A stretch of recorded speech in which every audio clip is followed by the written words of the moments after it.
So, my dear friends, welcome to a brand new and exciting crypto update video and also to a fresh and promising new trading week. Bitcoin at 114,600 US dollars. As if everything went completely normal over the weekend, we're back with Bitcoin, Ethereum and Solana pretty much at the same levels we had last Friday afternoon. After such a complete shit show that started on Friday evening, first the tariffs, then the API connection stopped working, then the exchanges were partially completely lagging and so on, and we had 70 to 80% crashes. Yesterday she comes out and says, well, no, the export restrictions, that's all normal and so on. We don't want any trade either. That's what Trump gets. So maybe it's all just a big misunderstanding and so on. The meeting will take place at the end of the month. It's the biggest shit show we've probably ever experienced out there, and for some people it cost a lot of money. Some people profited from it. I hope you all made it through okay. I'd say let's get started. Bitcoin at 114,600 US dollars. Now let's take a look at what the next opportunities are in the coming hours or days. You never know, it could be gone again within 5 minutes. Of course, we're also looking at Bitcoin, at least the ones that are currently running normally. Those are simply Ethereum and Solana, and of course also the traditional markets. Definitely stay tuned until the end, but before we get started now, feel free to leave a like on the video, subscribe to the channel if you haven't already, and of course join the free Telegram talk and signal group. If you're interested in updates, news and signals, feel free to join. You'll find the free link for that below in the video description. And if you're still looking for an exchange that doesn't freeze up, even during crashes and where you can trade safely, you can also register with my partner exchange WEEX. It has really worked well, and right now you can get up to 11,500 USDT in bonuses here again. You can see it here as well. If you continue with the KYC, for example, you'll get another 120 USDT bonus with a 5 times leverage. So there's quite a bit to pick up if you register using the link below in the video description or in the comment section. So yeah, Bitcoin at 114,500 US dollars. Was there something? Yeah, apparently not, because Bitcoin has just bounced straight back up from 100,000. And not only that, let's look at the daily time frame. Even the daily time frame hasn't made a lower low. We did have a wick to the downside, and on some exchanges we actually retested this trend line here. We closed above the 108,000 US dollar mark, which I kept saying, hey, we really shouldn't lose that level, otherwise it's probably going straight down to 100,000. That all happened within 5 minutes, and we held above it. And if we take a quick look at the weekly time frame as well, we can see that, yes, the weekly time frame stopped exactly at the demand zone. And on top of that, because apparently everything else wasn't enough for the weekend, we've completely filled the vector candle to the downside again. Now we have a new route to the upside, so the chance that we'll see another or even a new all-time high is actually very, very high at the moment, because vectors are usually revisited sooner or later. But for now, I would rather say let's first switch to the daily time frame. There we have a vector up to about $120,700 USD. Let's go one time frame lower to the 4-hour chart, and then you'll see that this would actually fit very, very well with our inefficiency up to our supply zone up here. That means for me, this area here, which I've already shaded in gray, is very, very crucial. Last night, we already reached the 200 SMA. We were initially rejected here, but I don't think the price action, especially yesterday and last night, is that important yet. Things are slowly starting to pick up again now. It will get especially interesting when the US markets open again to see what happens then, whether that's positive or not, because as I said, the whole China story is off the table for now. At least for the time being, until a new tweet comes out or until Jim Cramer, like he apparently did last night here, Justin Jim Cramer says we are back a few hours later, or I think a day or two later, the whole story looked negative again. So for me, it's still possible that we just go up here, grab the liquidity and then go down. But to be fair, you really have to say that in the last few days, because of these massive wicks, we almost don't have any long positions left, at least not in Bitcoin.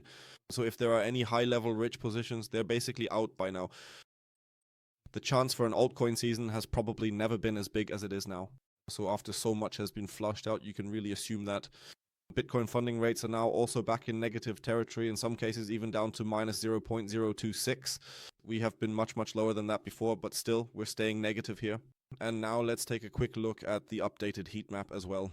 And yeah, you can basically see for yourselves, with the wick, nobody had a chance to open any positions. That means, looking at the 3-day chart, there's still just under 117,000 above us. And of course, the higher we go in the time frames, and we have to mention that as well, there's still a chunk sitting up there at around 125,000 to 127,000 US dollars. You can see that here on the weekly chart, there's nothing to gain down below. Most of the liquidity is simply up top. And that's exactly the point I just made. The chance for an altcoin season, or also for Bitcoin, probably another shot at an all-time high before it goes down again, has never been as big as it is now. That's just how it is, to be honest. But for now, we'll just wait and see. In any case, be careful. Let's move on to Ethereum. How does it look there? Perfect, just like the gold pocket. It was hit for the first time here. So for everyone whose position really worked out well, down here, name, take profit, stop loss, entry, and that's it. Because Ethereum and Solana were simply the only positions that, according to chart analysis, had reached our zones. With Ethereum, as we've discussed repeatedly last week, A, B, C, no higher high, that could have been an exaggerated D, and then it dropped down to E. So that worked out perfectly at this point, which is why the long position was triggered, and now it ultimately depends again on how we behave from here. For me, this area is clearly a sell zone for now, between $4,200 and $4,400. That means here, take profit will definitely be taken here. As you can see, I've been experimenting a bit with Elliott waves again. I'm just not quite sure yet if this is really already the 1, 2, 3 here, meaning the third wave movement, because then things will really take off towards $4,400 to about $4,600, or whether due to the volatility we saw over the weekend, we'll see a larger wave 1 this week, then another bigger dump, and only then move into the final wave 3, and with that into the altcoin season. In my opinion, time is getting increasingly tight, but that's also because we still have a shutdown. The Fed wants data, but the data just isn't coming in at the moment. In 2.5 weeks, we have the Fed interest rate decision, the Bank of Japan, and a meeting between Donald Trump and Xi Jinping, or whatever his name is. So there's a lot coming our way in the last week of October, and that's why it's better to take some profits here and there, or at least be prepared. Let's move on to Solana. Here too, you can already see a smaller continuation in this sense. We had a perfect ABC correction. The rounds our targets were reached. Solana's long position was also perfectly triggered at this point. You can also see the targets marked here possibly. So for me at the moment, the risk is still high that this could turn into an ABCDE, meaning an extended correction. Otherwise, the bullish scenario would mean that we break through this zone between $211 and $223, where the 200-day SMA is currently located, and head towards a new all-time high. I'm long, but up here I'll probably still open a small short position as a precaution at this point.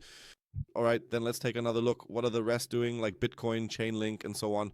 In my opinion, we don't really need to do a proper analysis there because all those things have dumped way too much. If you ignore the WEEX, it would fit perfectly with our buying zones. I'll be honest with you, every buying zone was hit. Now, in hindsight, if you ignore the WEEX, that would have worked out perfectly, and it really doesn't matter. You can see it here. We're consolidating here in the buying zone. That's all I wanted, and these are exactly the spot accumulation zones. Congratulations to those who bought, and also congratulations to those who managed to buy some coins right at the bottom. Just take a look at Tau. Unfortunately, my Tau bot, or our Tau bot, didn't survive at this point. The wick was just too extreme. But I also told you on Friday that it was running very, very well. Wait, where was it exactly? Here, Tau is running very, very well. You can secure it now. It was just luck that we were able to close the position at stop loss entry. But otherwise, such a chance, and now already with a higher high, would have been incredible. But anyway, I hope you all really made it through well. Let's move over to gold. Gold has hit another ultra high. It's unbelievable. Gold continues to perform in times of crisis. Above all, I think all this mess over the weekend really hasn't contributed to us seeing a correction anytime soon. It's the same story with silver. Silver has hit a new ultra high, so that's right at the start of the week. It's unbelievable. You can just sense the risk of a crash in the market is just enormous at the moment. Still no shorts. I have to wait here until we can secure new long entries. So let's move over to the traditional markets. DEX, yes, the $24,200 short was perfectly executed. Now let's wait and see how the new week opens. In any case, you should all have your stop loss entries in place, just to be on the safe side. Dow Jones also experienced a strong sell-off. Let's see here as well how the new week ultimately starts. US Tech 100 recovers immediately. It's really crazy how, in the end, the Nasdaq and similar indices immediately retrace their sell-offs. US Tech 100 is already a bit of a harbinger. So let's see how the week goes in the end. The volatility index was temporarily above 22. It will probably calm down a bit again for now. That means prices will rise when we usually see such spikes in the volatility index, that is the VIX. Those are usually actually buying prices. At least when they rise so dramatically, you can get back in. If we head back down again, then I would start to get a bit cautious, especially if we see it slowly rising over several days. But even that is looking reasonably good again. What's more interesting for me today is to take a look at stocks like D-Wave and, of course, Circle. I'll be keeping a very close eye on them today because, as I said, they really took a hit on Friday with all those trading issues.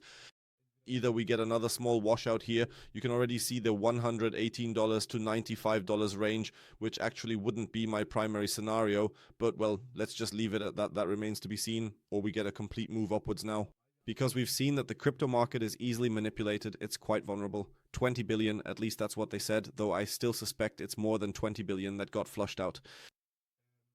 So just be a bit careful with things like this. Stop loss entries should be safe. Otherwise, I'll let you know in the Telegram group if I make any new entries here. Otherwise, feel free to write in the comments below how your day went on Friday or Friday night. Were you able to buy back in? Did you lose a lot? Honestly, I hope that wasn't the case. And otherwise, I'd say that's it from my side. I wish you a successful start to the new week. We'll definitely keep an eye on what happens. I hope, as I said, the shutdown is finally coming to an end because we need data. The Fed needs data also for the Fed Watch tool. Also, I should mention that I've opened a new short position. After the last one went really, really well, I've now opened a new one at entry. Where was it? I think $114,300 on Bitcoin. Bitcoin on Pionex. Just for the sake of transparency, so you're all informed here, definitely. And if you're interested, the promotion is still running. Secure yourself a free reward. Just sign up, ideally deposit 500 USDT right away, and then you'll get the 300 USDT credited to you on Friday of that week. So that's it from me. I wish you a great and successful week. Take care of yourselves. See you next time. Ciao, ciao, and as always, stay crypto.